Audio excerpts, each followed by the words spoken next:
Police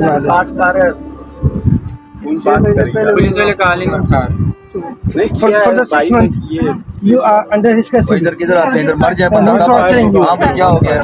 14 अगस्त 2024 ये एक ऐसा दिन था जब एक खातून हाथ पांव बंधे सड़क पर G6 इस्लामाबाद से मिलती है। जब लोग इस खातून को इस हालत में देखते हैं तो 15 पे कॉल करते हैं। जल्दी ही पुलिस आ जाती है और उस खातून के हाथ पांव खोले जाते हैं। जब उस खातून से सारे वाकये के बारे में पूछा जाता है तो वो कहती है कि उसका ताल्लुक बेल्जियम से है और वो पाकिस्तान घूमने के लिए आई है। न तो उसके पास कोई शनाख्त थी और न ही कोई कागजात। आखिर वो खातून कौन थी और सोशल मीडिया पर इतनी ज्यादा वायरल क्यों हो रही है? ये कहानी है एक ऐसी खातून की जो 14 अगस्त के दिन हाथ पांव बंधे लोगों को इस्लामाबाद की एक सड़क के करीब मिलती है, जिसे देखने पर ऐसा ही लग रहा था कि इसके साथ बहुत ज्यादा तशद्दुद हुआ है। पुलिस के हाथ पांव खोलने के बाद उसकी एक वीडियो सोशल मीडिया पर गर्दिश करने लगी। वो खातून काफी घबराई हुई थी और लोगों के पूछने पर वो इस वाकये के बारे में टूटी फूटी इंग्लिश बोलने लगी। छोड़ तो खुली हो जाओ, आप बेचारी को बाहर लगे घबराई भी है, थोड़ा को घबराई भी है, इजी हो जाओ, छोड़ो बेचारी घबराई भी है।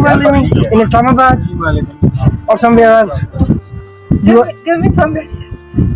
for the 6 months. Are you in Islamabad?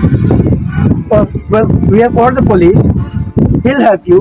He'll contact you by the embassy, and you are in safe hands. Don't you worry. You remember his name, his picture. Do you have anything else? Mobile or your identity? You don't have nothing. You have nothing. All देखते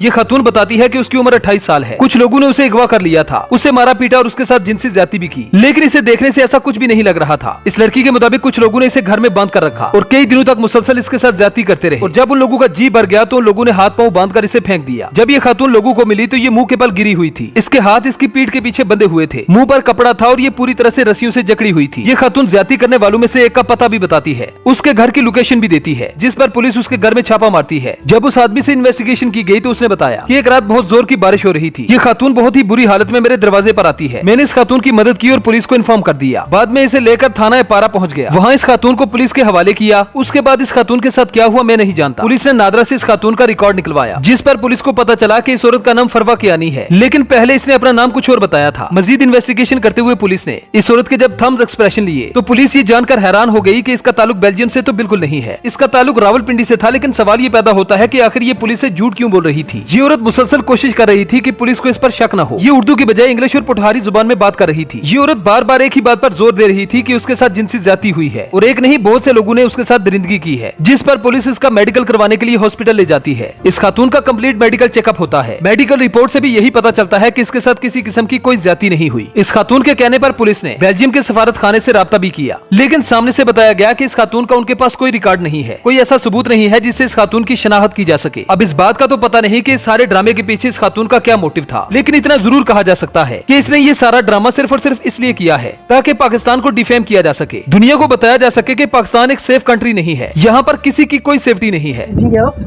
mobile और your identity you don't have nothing, you have nothing. all देखते